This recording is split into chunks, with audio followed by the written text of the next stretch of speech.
Rajasthan breaking news का live ऊर्जा मंत्री अमर सिंह जी भाटी के कार्यालय से। ऊर्जा मंत्री कर रहे हैं जन सुनवाई। मुख्यमंत्री ने जैसे निर्देश दिए हैं मंत्रियों को कि वह अपने आवास पर आम नागरिक की जन सुनवाई करें, जन सुनवाई कर रहे हैं। उन्होंने राजस्थान ब्रेकिंग न्यूज़ और मीडिया हाउस को एक विशेष साक्षात्कार भी दिया और कहा है कि ऊर्जा की कमी सूबे में नहीं होने दी जाएगी। अन्नदाताओं को समय पर बिजली मिले, उसके लिए नई रूपरेखा बनाई जा रही है। लोक कल्याणकारी मुख्यमंत्री अशोक गहलोत के चहेते ऊर्जा मंत्री भाटी साहब, आपको मुख्यमंत्री ने बहुत बड़ा दायित्व सौंपा है ऊर्जा विभाग का, जहां एक और ऊर्जा की कोयले की कमी संकट के समय आप ऊर्जा की थर्मल के पावर प्लांट चल रहे हैं, उनको कैसे उभारेंगे? देखिए, माननीय मुख्यमंत्री जी ने जिस विश्वास के साथ मुझे ये जिम्मेदारी दी, मेरा ये पूरा प्रयास रहेगा कि राजस्थान के लोगों को गुणवत्तापूर्ण बिजली मिले और किसानों को भी समय पर, रबी की फसल का अब समय आ रहा है तो इस समय पर, सही समय पर पूरी बिजली हम उपलब्ध करा सकें, ये हमारा प्रयास रहेगा। जहाँ तक कोयले की बात है तो कोयला हमारे पड़ोसी राज्यों से आता है ज़्यादातर, अधिकांश मात्रा में। उसमें छत्तीसगढ़ सरकार से हमारी लगातार बातचीत चल रही है। माननीय मुख्यमंत्री अशोक गहलोत जी के स्तर पर भी जो हमारी जो माइंस हैं जिसको चालू किया जाना है, उसमें कुछ प्रक्रिया बाकी है, तो वो बहुत जल्दी हम कोशिश कर रहे हैं कि मुख्यमंत्री जी के स्तर पर बातचीत करवा के उसका निर्णय करवाएंगे। माननीय मुख्यमंत्री जी ने आरोप लगाया है कि केंद्र सरकार कोयले में राज्य के साथ सौतेला व्यवहार कर रही है, इस पर क्या टिप्पणी है? देखिए, कोयले पर जो नियंत्रण है वो भारत सरकार का है निश्चित रूप से, और उसमें राज्यों को जो सहयोग मिलना चाहिए वो मैं समझता हूँ कि मुख्यमंत्री जी ने जो बात कही है वो सही है। और राजस्थान को अपने हिस्से का समय पर कोयला मिले, और पीछे जब क्राइसिस आई थी तो उस समय भी निश्चित रूप से राजस्थान को कोयला देने में देरी हुई थी, उस वजह से एक बार लोगों को परेशानी उठानी पड़ी। और राजस्थान में मुख्यमंत्री जी के नेतृत्व में, चाहे किसानों की बात करें चाहे आम उपभोक्ता की बात करें, हमारी सरकार का पूरा प्रयास है कि राजस्थान के तमाम जो वंचित डिमांड नोटिस भर चुके किसान हैं उनको समय पर बिजली का कनेक्शन मिले।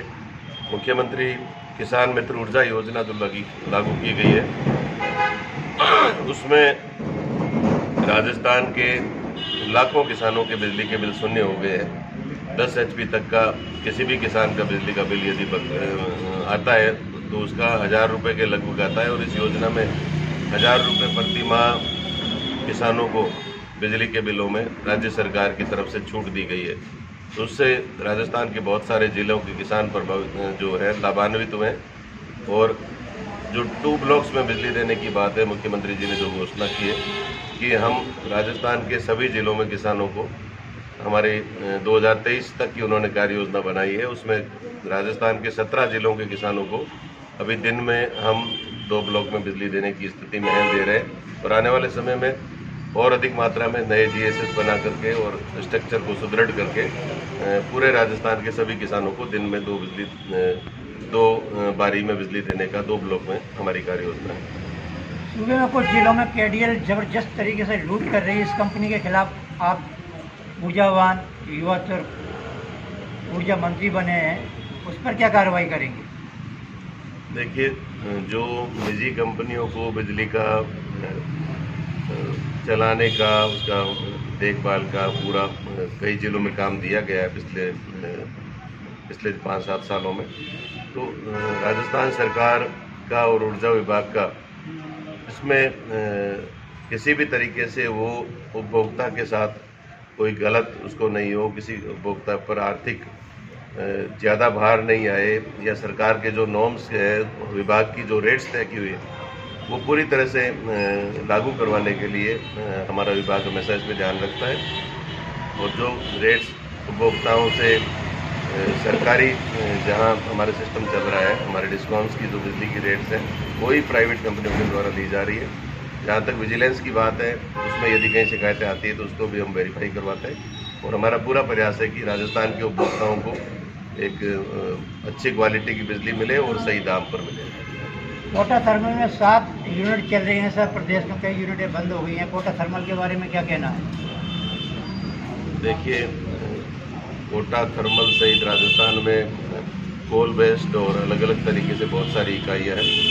उसमें अभी हमने विभाग की समीक्षा भी की है, एक अधिकारियों की एक जो इंट्रोडक्टरी मीटिंग थी वो ली है।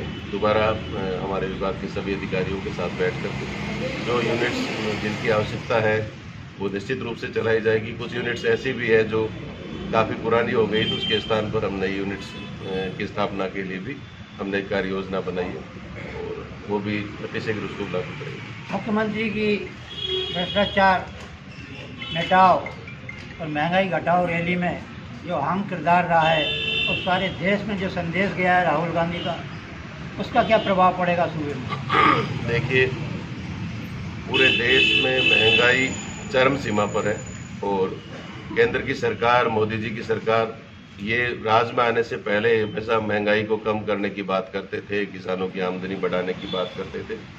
लेकिन आप देख सकते हैं कि किस प्रकार से पिछले 2-2.5 सालों में कोविड के समय में भी इन्होंने डीजल पर, पेट्रोल पर, लगातार रसोई गैस पर इनके दाम बढ़ाए। आज 100 रुपये से भी ज़्यादा डीजल पेट्रोल की रेट हो गई है। तो महंगाई से आम आदमी त्रस्त है और चूँकि कांग्रेस पार्टी केंद्र में विपक्ष में है और हमारे नेता राहुल गांधी जी ने देश के आम आदमी की आवाज़ को उठाने का फैसला लिया। आज सबसे बड़ा मुद्दा जो है हमारे पूरे देश में वो महंगाई का है और महंगाई हटाओ महारैली जो दिल्ली में आयोजित होनी थी वो दिल्ली में वहाँ परमिशन नहीं दी गई, तो राजस्थान में ये रैली आयोजित हुई और राजस्थान में बड़ी संख्या में मतलब 2 लाख से भी ज़्यादा प्रदेश के और देश भर के अलग अलग क्षेत्रों से लोग आए और इससे स्पष्ट होता है कि इतना बड़ा जो जन सैलाब उमड़ा है राहुल गांधी जी के आह्वान पर, अशोक गहलोत जी के द्वारा जो प्रयास किए गए। राजस्थान के बहुत बड़ी संख्या में लोग आए और पूरे देश भर से लोग आए और महंगाई के खिलाफ जो ये बिगुल राहुल गांधी जी ने राजस्थान से बजाया है, निश्चित रूप से आने वाले समय में कांग्रेस पार्टी पूरे देश में महंगाई के खिलाफ केंद्र सरकार की गलत आर्थिक नीतियों के खिलाफ संघर्ष करेगी और केंद्र सरकार को हर हालत में महंगाई को नियंत्रण करना होगा।